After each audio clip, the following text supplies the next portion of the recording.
Alors bienvenue à toi dans cette vidéo très importante puisque on va commencer à créer un tunnel de vente. Alors ce sera réparti dans différentes vidéos puisque ça va être sinon ça va être beaucoup trop long. Mais voilà, j'aimerais déjà t'expliquer en quoi consiste un tunnel de vente et tout simplement te dire comment commencer un tunnel de vente. Et ensuite dans les prochaines vidéos, eh bien on verra comment continuer ce tunnel de vente et comment optimiser notre tunnel. Donc on va aller justement dans tunnel de vente juste ici. Et un tunnel de vente, c'est quoi? C'est tout simplement une série d'étapes qui va te permettre soit de capturer des emails, mais ça te permet plus précisément, comme son nom l'indique, de vendre un produit, que ce soit tes produits ou des produits en affiliation ou des services en affiliation. Donc ça, c'est très important de comprendre, c'est vraiment une série d'étapes et on va créer justement notre premier tunnel de vente. On va me l'appeler par exemple mon premier tunnel, tu vois, point, hop. On va choisir l'objectif du tunnel. Est-ce que tu veux construire une audience? Est-ce que tu veux vendre un produit? Est-ce que tu veux créer un tunnel personnalisé? Tu veux créer un webinaire, etc.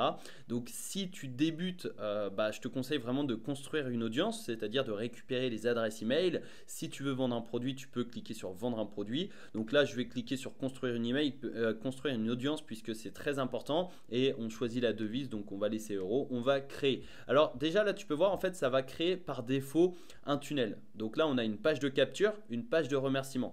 Alors c'est quoi? C'est tout simplement une page de capture, ça permet de capturer l'adresse email du prospect et une page de remerciement, ça permet de le remercier. Et tu peux voir pour chaque page, on a des pages, des templates, c'est-à-dire des pages prédéfinies qu'on va pouvoir réutiliser et ça te permet de gagner énormément de temps. Et après, évidemment, tu peux, si on avait choisi justement là je peux pas le faire, mais si on avait choisi justement un objectif de vente, eh bien il y aurait eu page de vente, page d'upsell, downsell, etc. Donc ça c'est le sujet des prochaines vidéos. Là on va prendre vraiment l'exemple d'un tunnel de capture et ensuite on va l'alimenter avec une page de vente, avec des upsells, des bons de commande, etc. Donc comme je te l'ai dit, ça va être sous forme de différentes vidéos pour que ce soit clair et précis pour toi, pour que tu puisses y aller étape par étape et pour que tu puisses bien comprendre. Donc là, la page de capture, ça te permet de capturer l'adresse email. Donc on va choisir tout simplement, on va choisir un template qu'on va réutiliser. Donc tu peux voir, tu as vraiment le choix sur ça. Ça, c'est vraiment cool. Après, si tu veux prévisualiser, tu as simplement à cliquer sur prévisualiser. Comme ça, tu as justement la page qui apparaît sur ton ordi. Donc ça, c'est cool. Tu vois, là, on est donc sur une page pour réserver une consultation gratuite. Alors évidemment, il faudra changer tout le texte, etc. Mais là, c'est une page de capture qui est vraiment assez complexe. Et ce que je te propose, c'est d'en prendre une très basique. Donc tu peux voir, on en a d'autres, hein, il y en a plein. Ce que je te propose, c'est d'en prendre une très basique pour faire très simple au début. Donc tu vois, là, on va ajouter du texte, etc. etc. Mais ce n'est pas forcément ce que je te conseille, puisque au début, l'objectif, c'est d'aller vite et surtout de comprendre un peu le système. Donc tu peux voir ici, on a quelque chose de plus simple, c'est-à-dire que la meilleure façon de créer des pages de capture, on a une promesse et on propose au prospect justement de s'inscrire avec son nom et son email pour obtenir justement un accès. Et après, tu en as d'autres aussi très simples. Tu vois, ça c'est simple. Donc tout ça, c'est justement des pages de capture très très simples. Ici, tu vois par exemple, on a quelque chose de très simple, une promesse, un bouton. On clique sur le bouton et là, on nous propose l'adresse email. Donc on va utiliser celle-là. C'est une page que j'aime beaucoup et on va donc la modifier en cliquant sur la page, sur la petite baguette magique. Et ensuite, eh bien, on verra la page de remerciement. Donc dans un premier temps, on va changer la page de capture. Comme je te l'ai dit, l'objectif c'est de capturer les adresses email. Ici, on a en bas à droite, on a un petit badge réalisé avec System.io. Pour l'enlever, c'est très simple. Tu vas dans paramètres.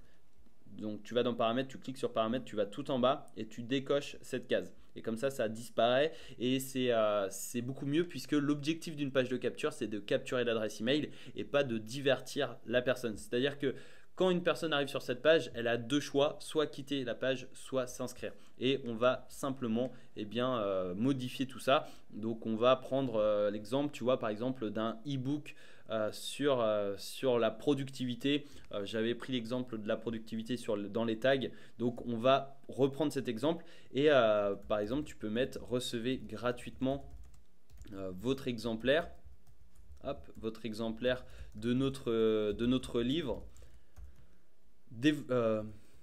Une productivité en or en 3 étapes, tu vois, par exemple. Enfin, là, tu peux faire quelque chose de plus simple, mais tu vas mettre, par exemple, recevez gratuitement notre livre.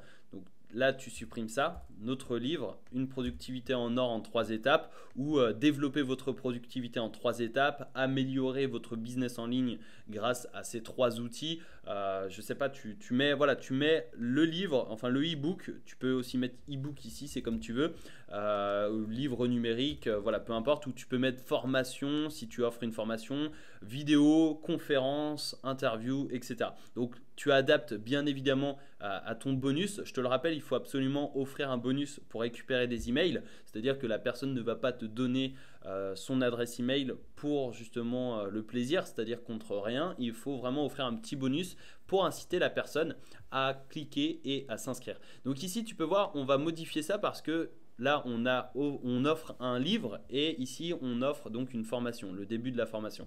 On va modifier ça. On va mettre ici, par exemple, cliquez ici pour recevoir votre exemplaire. Donc là c'est mieux parce que ici on met recevez gratuitement notre livre et ici on met recevez votre exemplaire. Ça on peut le supprimer parce que on va l'ajouter justement sur le pop-up. Le pop-up c'est quoi? C'est ça. C'est ce qui va s'afficher après avoir cliqué sur le bouton.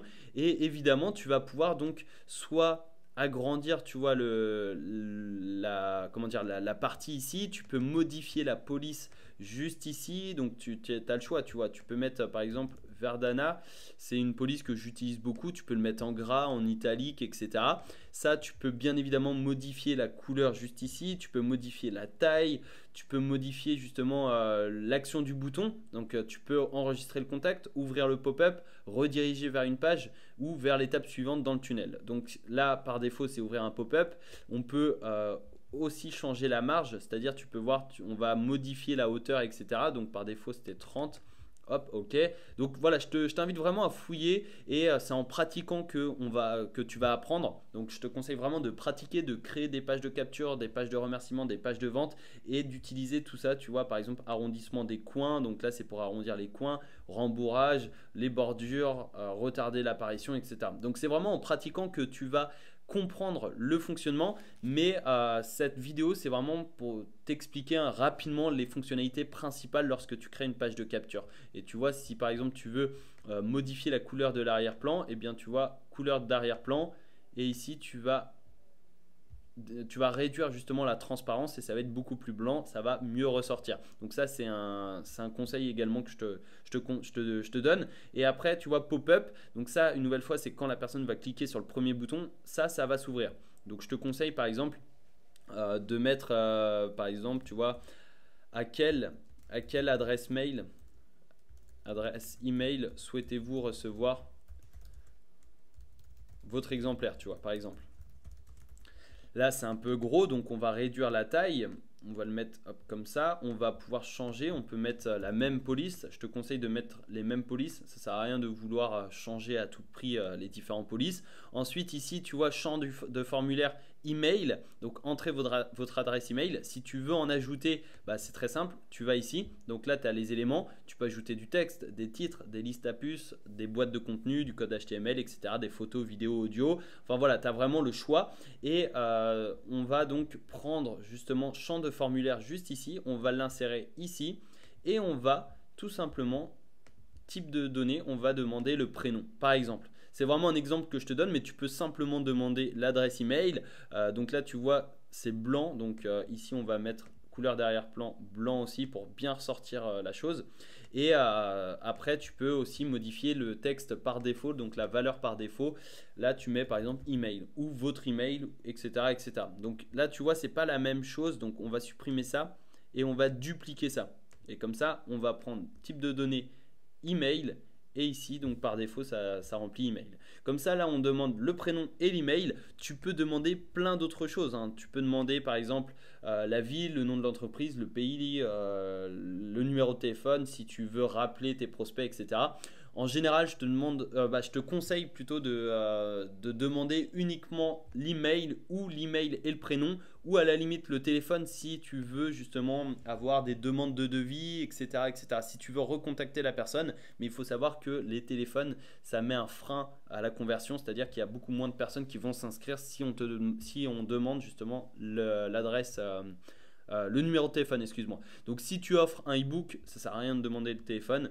Si tu offres un devis, ça peut être intéressant de demander le téléphone. Donc là, prénom, email. Et ici, oui, je veux recevoir gratuitement le début de la formation. Donc on va le changer. Oui, je veux recevoir gratuitement mon exemplaire. Hop, ok. Et ici, action du bouton, enregistrer le contact. Je te le rappelle, le premier bouton, c'était ouvrir un pop-up. Ici, on va enregistrer le contact et rediriger les visiteurs après l'inscription. Eh bien, on va rediriger vers une étape suivante dans le tunnel. Tu peux aussi ne pas mettre de redirection ou rediriger vers une URL personnalisée. C'est comme tu le souhaites. Ici, tu peux voir 0 spam 100% confidentiel. Donc ça, c'est très important. Et tu peux également mettre, vous pouvez vous désabonner à tout moment. Désabonner à tout moment. Hop, de notre newsletter, tu vois, par exemple. Hop, comme ça rassure le prospect grâce au lien de désinscription situé en bas, hop, en bas de chaque email. Comme ça rassure le prospect et tu es sûr de libérer le prospect entre guillemets s'il ne souhaite plus recevoir tes emails. Et tu peux également ajouter donc une petite case à cocher. Ici, on va l'ajouter en dessous. Oui, je consens à recevoir des emails, c'est-à-dire que la personne va devoir cocher cette case si elle souhaite recevoir l'email et comme ça, elle va consentir à recevoir nos emails et nous, on n'aura aucun souci par rapport à la loi, par rapport à la RGPD, etc., etc. Donc comme ça permet d'être sûr. Et ici, tu peux aussi modifier les paramètres du pop-up. Donc afficher le bouton de fermeture, je te le conseille puisque ça va afficher la petite croix. Comme ça, la personne va pouvoir cliquer sur la croix pour supprimer la pop-up. Ensuite, afficher la pop-up automatiquement, c'est-à-dire que tu vas par exemple l'afficher au bout de 12 secondes. Donc quand la personne arrive sur la page, au bout de 12 secondes, la pop-up s'affiche automatiquement. Tu peux également l'afficher quand le visiteur veut quitter la page, c'est-à-dire que voilà, quand il met sa souris vers la croix pour fermer la page, eh bien la pop-up va s'ouvrir automatiquement. Et ensuite, eh bien, comme d'habitude, tu as le rembourrage, tu as l'arrondissement des coins, etc. Donc, je te conseille vraiment de fouiller. Et n'oublie pas d'enregistrer de temps en temps. Mais voilà, comme je te l'ai dit, le meilleur moyen d'apprendre, c'est de fouiller, de fouiner, d'essayer également. Et si tu veux justement modifier l'image d'arrière-plan, tu vas dans Paramètres, tu vas dans Arrière-fond, image de fond et tu as simplement à modifier cette image juste ici. Tu peux également mettre une couleur, etc., etc. Donc ça, tu vois, c'est vraiment une page de capture très simple, mais c'est basique et ça te permet de capturer tes adresses email. Et tu peux aussi faire de l'A/B testing. C'est quoi l'A/B testing? Eh bien, c'est tout simplement le fait d'optimiser ses conversions. Donc, je te ferai une vidéo justement à ce sujet pour t'expliquer l'importance de l'A/B testing. Et je te donne rendez-vous dans la prochaine vidéo dans laquelle on va voir la page de remerciement, puisque quand la personne se sera inscrite sur notre page de capture, on va la rediriger vers la page de remerciement pour la remercier. Donc à tout de suite en vidéo.